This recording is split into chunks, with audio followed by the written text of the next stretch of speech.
T'as bien raison. On va parler d'une dinguerie. Mais vraiment, une dinguerie. J'ai revu ça hier. Ça m'a... C'est même pas gavé, en fait. Ça m'a choqué parce qu'on est sur une histoire dont je vous avais déjà parlé à l'époque, il y a 2 ans, qui avait fait énormément parler, puisqu'on est donc sur cette... je crois Twittos, je sais pas exactement qui est cette personne, mais qui fait du contenu, etc. quoi. Qui en gros il y a 2 ans avait expliqué que en fait elle se faisait harceler par Floriantel. Peut-être que vous aviez suivi cette histoire d'un gars absolument horrible. Honnêtement, on va se faire le trade parce qu'elle explique bien les choses et remet bien dans le contexte. Tu vois. Donc depuis 2 ans, mon harceleur continue de me menacer à essayer de rentrer chez moi. La justice attend qu'il m'arrive quelque chose. C'est horrible ce que vous allez entendre, mais je pense que c'est nécessaire pour comprendre un peu l'état de la situation. La meuf, en plus je viens de voir tes TikTok là, tu m'affiches encore, tu continues. Mais attends, faut que tu saches un truc. Là en juillet, rien qu'en juillet, j'ai été condamné à de la prison ferme. Et regarde où je suis. Je suis libre comme l'air, je fais ce que je veux. Il y a toujours un moyen, moi je vais toujours me démerder. J'ai pas peur, je m'en bats les couilles. Tu peux porter plainte, je sais comment ça marche. Je serai toujours dehors. Je serai toujours dehors. Je suis toujours dehors. Madame, midi, soir, je suis dehors. Je fais ce que... Donc il explique qu'il s'en bat les couilles, qu'il est en impunité totale, que quoi qu'il arrive, tu peux enregistrer le vocal, tu peux le balancer aux flics, etc. Quoi qu'il arrive, je vais ressortir, j'ai pas de soucis et tout. Et ensuite, on a des menaces, j'imagine. Et violé après, je leur ai fait la misère, c'est vrai. Et c'est vrai, mais je suis toujours libre. Et toi, je peux très bien te faire pire. Comme ça, gratuit, comme ça. Genre, on s'est jamais vu, c'est un truc de fou, ouais. On s'est jamais vu, je peux très bien te traquer et te matraquer. Matraquer. Tu vois pas ce que je veux dire? Vraiment. Et un petit dernier pour la route. Mais regarde, ce qu'on va faire, c'est simple. Tu m'appelles dans la Bon, ensuite, là, il veut être en mode... Donc, en gros, on est sur des menaces de meurtre, de viol, d'agression, d'absolument tout, quoi, tu vois.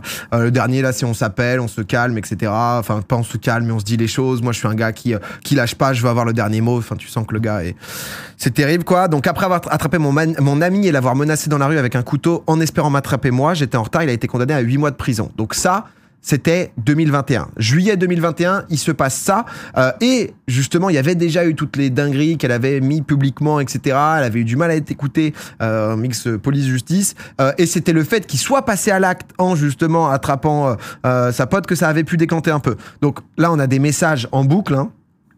Tu fais la forte, si t'as un peu de pression, tu pleures, je m'en balais que je vais mettre, si je mets le feu à ta fac, à ta maison, vous allez tous finir asphyxiés, tu vas y perdre plus que moi, j'attrape ton petit ref à la sortie, chaque jour je vais aller à sa sortie du collège, tu crois que je change de pays, ça fait rien, ton ref, petit FDP, je vais pas dire son collège, tu vas appeler la gendarmerie, machin, tout ça, c'est ton frère, il va manger à ta place, donc en gros, menace en mode, voilà, tu vas finir enceinte balafrée, je vais tellement t'humilier, je vais te chier dessus, enfin, on se parle de dinguerie, quoi, tu vois. Donc, il retourne en prison parce que ce qui s'était passé, c'est qu'il avait pris 8 mois ferme, normalement. Donc tout le monde était en mode what the fuck, 8 mois, tu sais, alors que ça, là, c'est juste des petits extraits. Le truc a duré en 2021, je crois que t'avais déjà 4-5 mois de ce genre de choses, le gars qui était en mode je veux pas dire de bêtises, je crois que son père est policier ou gendarme et du coup en fait il l'utilise comme argument en mode je m'en bats les couilles, j'ai les contacts, j'ai les machins et tout. Donc à l'époque vraiment moi c'est une histoire qui m'avait choqué parce que t'entendais des vocaux où tu te dis mais c'est pas possible que quelqu'un puisse prononcer ce genre de choses. Le mec sort, il y a une histoire, ça j'ai pas exactement compris, mais en gros il retourne justement en prison, j'en ai parlé sur Twitter, on arrive au moment où on a porté plainte contre moi et là du coup pour se protéger elle a décidé d'arrêter d'en parler. Elle a porté plainte car en prison, donc il a appelé quelqu'un en lui disant la seule chose qui me fait sourire, c'est de savoir que je vais la tuer en sortant. Elle va finir avec les vers de terre. Une semaine plus tard, il était libre et ma plainte était classée sans suite. Je comprends pas comment il a été libéré une semaine après avoir dit en sortant qu'il allait me tuer, sachant qu'il a l'adresse de chez mes parents grâce au papier du jugement. Donc une fille m'a contacté pour dire qu'elle avait ma nouvelle adresse, qu'il avait ma nouvelle adresse. Donc ça, c'est les discussions de quelqu'un qui a voulu discuter avec lui pour comprendre les 2 points de vue. Je pense qu'il a voulu prendre des informations, quoi. Tu vas pas aller au jugement. Alors donc du coup, il a une interdiction de l'approcher, hein, qu'il avait déjà cassé, etc. Ce que je veux dire, c'est à partir du moment où je la vois, je suis dans l'illégalité, donc je veux faire ça dans un endroit isolé, ça se passe bien, faire ce que j'ai à faire. Et dis-toi, ça fait depuis l'été dernier. Je cherche son adresse, je l'ai trouvé. Le gars, c'est un jeu, quoi. J'ai trouvé son pote, elle arrive en retard, j'ai trop le seum. Je prends 8 mois. Je peux rien faire pendant 8 mois, je sors. J'essaie de la voir. Je me fais arrêter. Je prends 1 an. Dis-toi, ça fait 1 an et demi que j'essaie de la voir. À chaque fois, je finis en prison. Ça mais ce fils de pute, le mec, il a cru que c'était un jeu. T'étais en mode, mais gros connard, là. Le gars, comment dans ta vie, t'es en mode, mais c'est genre... Enfin, mais en fait, c'est même pas compréhensible. C'est ça qui est totalement lunaire. On se retrouve donc du coup, genre sur quelque chose. Donc sincèrement, donc ça c'est l'autre qui essaie de comprendre.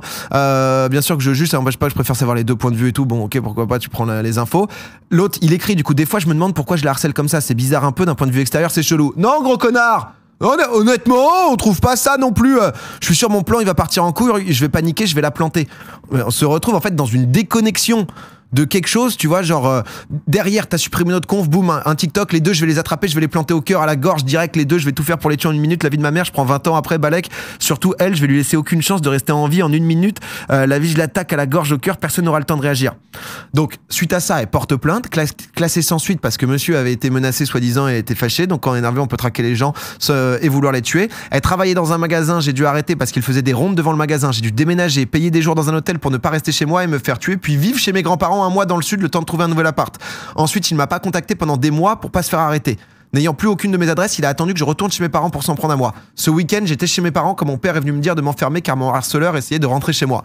C'était affreux, j'étais enfermée toute seule. De base, la porte de chez moi était ouverte. Je me demandais s'il était déjà chez moi et que je n'étais pas enfermée avec lui. Mon père ne me répondait pas, j'avais peur qu'il l'ait tué. Mon petit frère de 14 ans qu'il avait menacé de violer et séquestrer rentrait du foot, j'avais peur qu'il le croise en rentrant et en s'en prenne à lui. Il a tenté de rentrer chez moi en disant à un voisin d'appeler mon père en se faisant passer pour mon oncle. Mon père l'a eu par surprise et a fait semblant de ne pas le reconnaître pour qu'il ne se cache pas quand il appelait la police.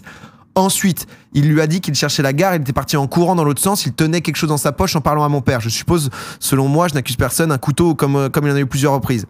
Je pense qu'elle n'a pas le droit de dire son nom, flouter l'image, etc. Comme elle est en procédure un peu long terme pour pas justement que ça fasse pencher la balance ou tu sais que... Enfin, je calais 0 en droit. Donc, il a été arrêté par la police, il avait une mesure d'éloignement et du sursis, mais a quand même été relâché. Comment il a été relâché alors qu'il a brisé sa mesure d'éloignement et son sursis? La porte de chez moi était ouverte, j'étais seul chez moi, s'il n'avait pas été totalement bourré, il m'aurait peut-être tué ou violé. J'ai peur pour ma vie car il a été relâché malgré avoir brisé ses interdictions et avoir presque réussi à m'atteindre. Est-ce qu'il faut qu'il réussisse à me tuer ou me violer pour être condamné? La justice est censée protéger la société et ce mec est un danger. Donc concrètement, on est sur... pas nuire à l'enquête, oui c'est ça. On est sur une histoire qui ne s'arrête pas. Et en fait, j'ai revu ce thread, enfin j'ai vu ce thread du coup parce que c'est hier qu'elle a balancé ça, où pour moi, Florian Tell, c'était un mec en effet qui avait pris 8 mois, tu vois, mais dans nos vies, tu vois des trucs passer, t'es choqué, et ensuite la vie continue, tu vois, on avait été choqué que ce soit que 8 mois. J'avais même pas vu qu'il était sorti justement au bout de 3 mois, aller-retour en prison, et en fait le mec, 2 ans après l'histoire, ça continue, où le gars, son jeu, c'est toujours de terroriser une meuf. Il a l'air de l'avoir fait avec plusieurs. Il y a des vocaux où il dit que ça soit toi ou une autre, je m'en bats les couilles, des gamines de 14-15 ans, il y en a d'autres. C'est Florian Tell. Ouais, c'est l'histoire Florian Tell, parce que le nom était quand même sorti, il avait déjà... donc j'ai mis un tweet qui... comment ce mec qui a encore liberté, j'ai mis allô police nationale, qui est maladroit, parce que la réalité, c'est que ça dépend pas de la police qui l'arrête, ça dépend justement de la justice pour pouvoir le garder, le tenir plus loin. Mais c'est vrai que quand tu vois des histoires type Magla qui nous avait raconté qu'en fait rien ne bouge sauf s'il y a le bon magistrat, juge qui en fait est vraiment déterminé à faire bouger la chose, c'est terrible quoi. Mais du coup non, j'ai revu ça hier et bah forcément tu vois, en fait tu te dis que comment c'est encore possible quoi. Comment c'est encore possible, comment c'est, tu vois, genre ouais. C'est... T'as allumé un mec en réponse de ton Twitter, j'étais mort. Ouais, t'en as...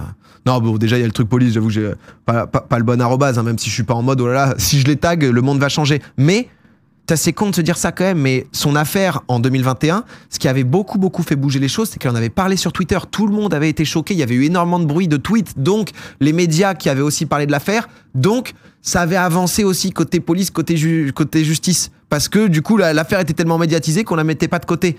Donc et il y avait Dejna qui avait mis un tweet, t'as limite l'impression que maintenant si tu passes pas sur tes PMP, ton affaire va pas avancer, ce qui est terrible quoi, tu vois, tu te retrouves quand même dans quelque chose. Non, il y a un mec, il m'a dit en mode un arrobase va changer quelque chose, on règle pas la justice sur Twitter, et c'est vrai que j'ai balancé ça à 1h du mat, tu vois, c'était après Popcorn et tout, et je lui ai dit 1h du mat, t'es dans ton lit, tu casses les couilles alors que tu pourrais juste être normal et avoir de l'empathie pour une meuf qui vit un calvaire depuis 2 ans à se faire traquer par un gars qui devait être derrière les barreaux. Parce que on le sait, tu vois, que la justice a vraiment des problèmes en France, etc. Mais quand tu lis ce genre de thread, quand tu lis ce genre de paroles, quand t'entends des vocaux, tu vois, de gens qui impunément sont en mode je vais t'égorger, je vais te violer, je vais machin, je vais truc, et que ta première réaction c'est juste de te dire ouais bah honnêtement je suis pas choqué, on sait que c'est comme ça.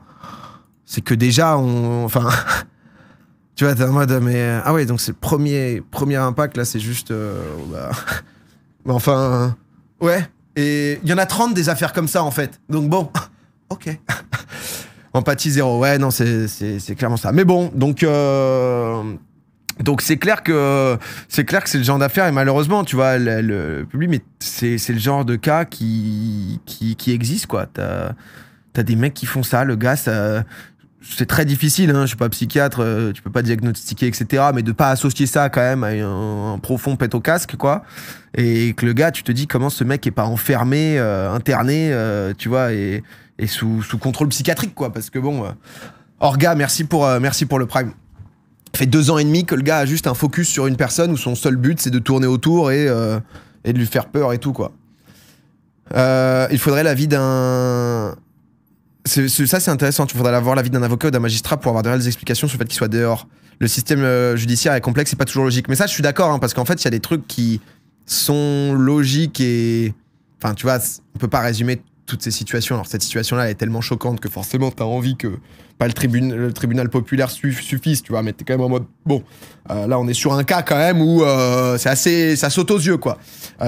Mais c'est vrai que c'est intéressant rien que pour comprendre comment ça marche et ce qui fait que ça bloque, parce que sinon t'as juste envie de dire mais c'est quoi cette merde, quoi. Un magistrat qui n'a pas eu le dossier dans les mains pourra pas te dire grand chose non plus. Ouais, c'est ça, il faut un peu tout. Mais c'est vrai que tu vois l'affaire Magla qui nous en avait parlé avec le mec qui la harcelait, qui la traquait, etc. Tu vois, c'était ce truc-là, tu vois, c'était en mode, bah, je suis Keblo, et c'est le fait que, du coup, l'affaire soit médiatisée et qu'une magistrate puisse, bah, du coup, récupérer le truc et... Mais bon, l'explication est simple, son père est flic. Ah, je sais pas à quel point c'est un passe-droit global, parce que sinon, il y a un moment où...